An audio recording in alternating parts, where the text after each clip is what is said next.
any given point of time, if you are learning any new piece of information, you should always be aware where it fits in the big picture.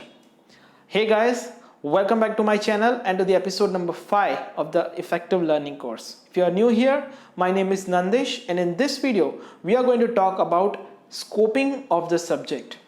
हम जब कभी भी कोई नई information सीखते हैं तो हमें ये पता होना चाहिए कि बिग पिक्चर व्यू में ये इन्फॉर्मेशन कहाँ पे रहेगी.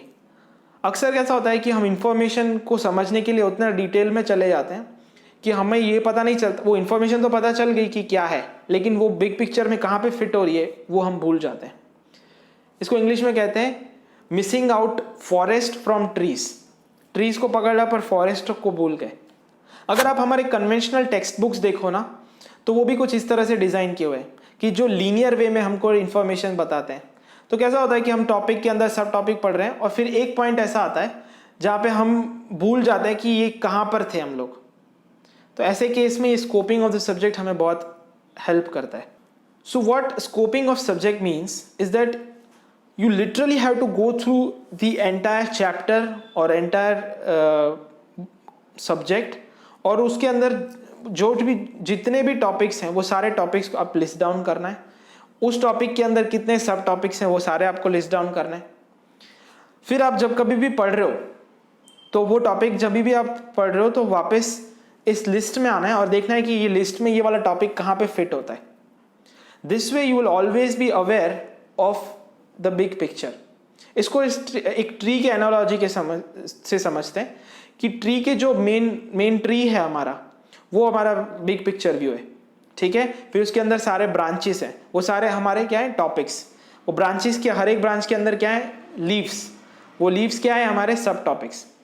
तो हम लोग लीव्स को पे फोकस नहीं करना है, हमको ब्रांच पे फोकस नहीं करना है, हमको पूरे ट्री पे फोकस करना है. ओके. यहाँ पे कंसेप्ट आता है बर्ड्स आई व्यू और frogs eye view. Birds eye view का मतलब क्या कि बिग पिक्चर व्यू, और फ्रॉग्स आई का व्यू मतलब क्या डिटेल्स व्यू. दोनों चीज़ें ज़रूरी हैं. बिग पिक्चर हमको इसके लिए ज़रूरी है ताकि हम ओवरऑल अंडरस्टैंडिंग कर पाए टॉपिक का, और फ्रॉग्स आई क्यों ज़रूरी है ताकि हम उसकी डिटेल्स को समझ सकें. So the scoping of subject helps you to learn new information in a structured way. जब भी कोई नई इन्फॉर्मेशन आ रही है, you are always aware कि ये इन्फॉर्मेशन कहाँ पर फिट हो रही है. फॉर एग्जाम्पल से अगर आपने ITSM का कोर्स देखा हो तो उसमें एक चीज़ है कि टाइप्स ऑफ नेटवर्क्स. तो हमने देखा कि कितने अलग अलग तरह के नेटवर्क्स होते हैं. LAN, MAN, van.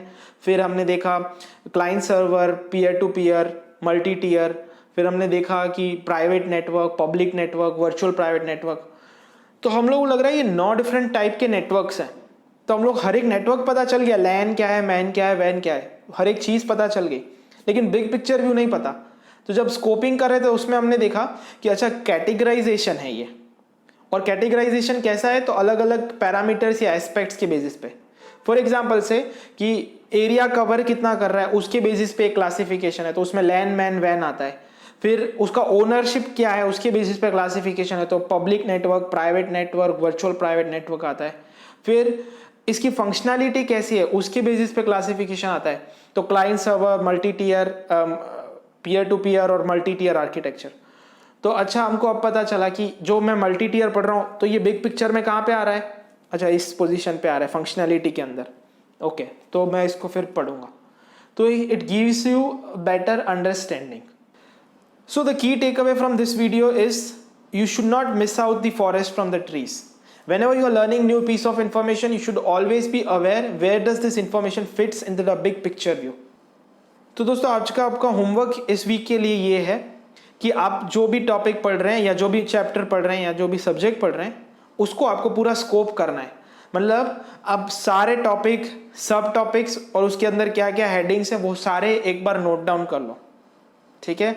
इस चाहो तो आप इसके लिए गूगल शीट यूज़ करो या नोशन यूज़ करो, बट ये चीज़ आपको आज इस वीक में होमवर्क के लिए करनी है. मैं आपको मिलूंगा अगले हफ्ते और भी नए टूल्स एंड टेक्निक्स के साथ. Till then bye bye, take care and happy learning.